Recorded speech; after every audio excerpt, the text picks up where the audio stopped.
Hello guys, કેમ છો બધા મિત્રો? આજે તમે ટેરેસ પર આવ્યા ને મેં જોયું તો આજે તો બધું વાદળ ને વાદળ દેખાતું છે. કાલે અમારા ડાંગર કાઈ પાસે આજે તો માં ફડાઈ જવાને ડાંગર ને એવું લાગતું છે. વરસાદ નહીં આવે તો બહુ જ સારું, નહીં તો પછી બધી મહેનત પાણીમાં. બીજું તો શું કહીએ, જો આપણે તો હવે આ તો કુદરત છે એટલે ભગવાનના ભરોસે જ બધું ચાલે. હવે આ ચોકલું બેહી રહ્યું છે, ચોકલું નથી સોરી કબૂતર છે, એ કાં જામને કાં નિયમ વિચારતું છે. જો ચારે બાજુ વાદળ ને વાદળ છે.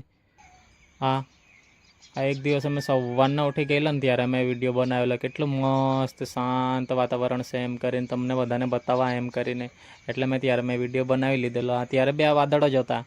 આપણે ઉનાળામાં બી હવે વરસાદ જ આવવાનો છે. આ છે અમારા ભણભા ડુંગર, જેટલી ઓકાત હતી એટલું જ કરી દીધું મેં એનું. પછી કીધું છે બસ આટલું જ દેખાય એમ, મેં સારું એમ કહી દીધું. પછી ફોનને બી આટલેથી અમારા ટેરેસ પરથી દેખાતો છે ભણભા ડુંગર. આ રહ્યું અમારું ફળિયું, વાદળ જોઉં ને સુરજ દાદા તો જોઉં કેટલા સંતાઈને રહેતા છે. એ જો કદાચ બહાર નીકળી આવે ને તો અત્યારે વરસાદ આવી જાય તો સારું એવું લાગે આપણને. પછી મેં કંટાળ્યો, પછી મેં મારા ફ્રેન્ડને કીધું ચાલ જઈએ વાંકલ એમ કરીને. એટલે મારા ફ્રેન્ડ જોડે અમે છે ને નીકળી પડ્યા વાંકલ જવા માટે, કેમ કે ઘરે કંટાળો આવતો હતો. એ કહેતો છે કે ચાલ આપણે વાંકલ જઈએ એમ કરીને. પણ મેં આખો દિવસ કામ કરીને પછી વાંકલ ગયા. હાંજેની વાત કરું મેં, અત્યારે નથી કે તરત જ નથી નીકળી ગયો સવારના જ.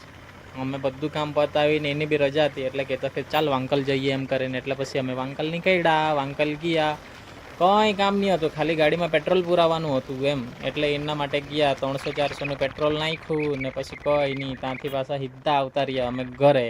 ના છે આપણો એકદમ મિની વ્લોગ, એકદમ મિની એટલે મિની.